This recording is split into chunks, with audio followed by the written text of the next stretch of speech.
Thanks for tuning in, and welcome to Christian Life Adventure. What do you really want? I mean in life, and I certainly mean as a Christian. And you should have a vision. You should have some sort of goalposts beyond just quote unquote better. But let's evaluate some of the options and what it should or shouldn't look like. After all, God has a lot that He planned and provided for each of us. 5, 4, 3, 2, 1, 0. All engine running. Liftoff. We have a liftoff.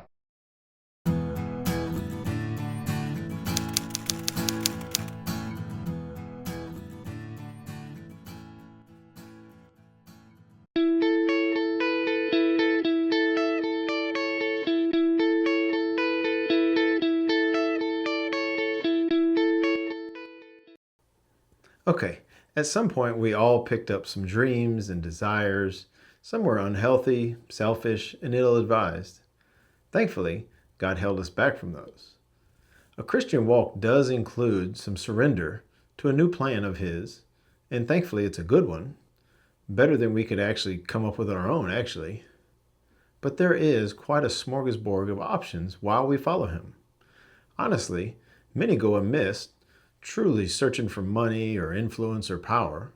And unfortunately, the churches have been filled up in some ways of those, and there's even pastors like that. And it is a process of sorting out our desires, what's in our heart, our passions, and there's dreams as well. We learn of what's of Him and His will, and it is somewhat of a puzzle. And the pieces are things that you're drawn to, whether these are orphans or kids or sick, widows, slow learners, whatever the situation may be. I'll give you an example. For instance, me, homelessness. I can't tell you why that's a part of my heart. I haven't been homeless, but it's just always been a part, and I've always been drawn to helping them. And it does kind of go hand in hand with a lot of the troubled people that I work with, whether that's ministering in the prisons or those with addiction, or by and large, the fatherless in some form or another.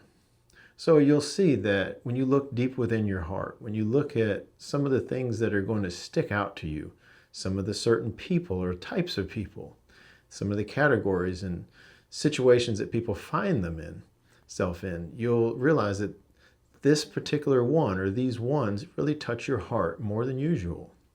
You'll also notice that some of these pieces are your abilities, whether that's from experiences, whether that's from your personally situations in your childhood or within your family, whether that's certain compassions that you have, whether there's talents that you have, something that you're just really, really good at, something you have a knack for, maybe a knowledge or an expertise that you have.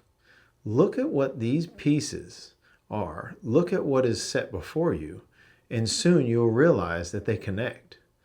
God has opened doors and closed others, and you'll see how they line up.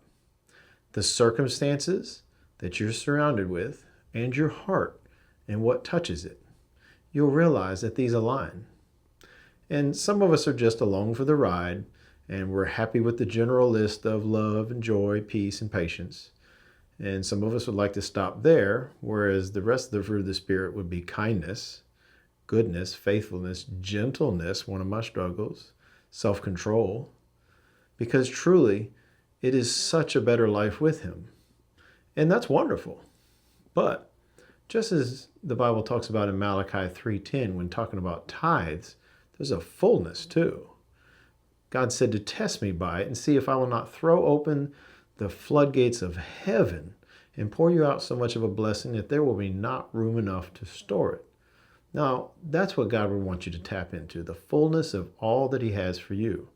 And when you can find the central calling that He has designed you for, life will be much more rewarding.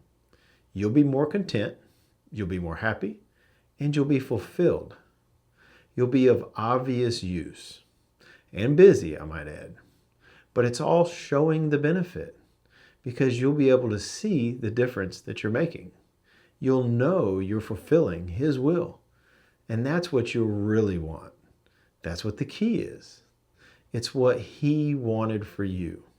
So in the end, yes, I asked you what you wanted because inevitably you need to look at it and you need to know.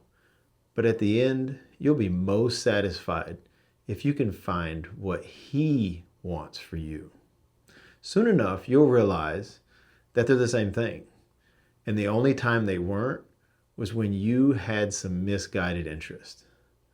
It's when you didn't really actually want or desire your own best, and you didn't have your best interest in mind. After all, and what's better than that anyway? Your desires, God's desires, and what's best for you, all lining up. So enjoy the search. Look at those pieces that are before you. Place them together carefully, for they are so rewarding for you and for others. And you'll soon realize that you've been researching for this task and this challenge all of your life, and you're more equipped than you knew. So enjoy this challenge, enjoy this journey, and it is an adventure. Thank you for tuning in. Thanks for liking and subscribing so you can get the latest content, as well as so it will get out to more people. See you next week.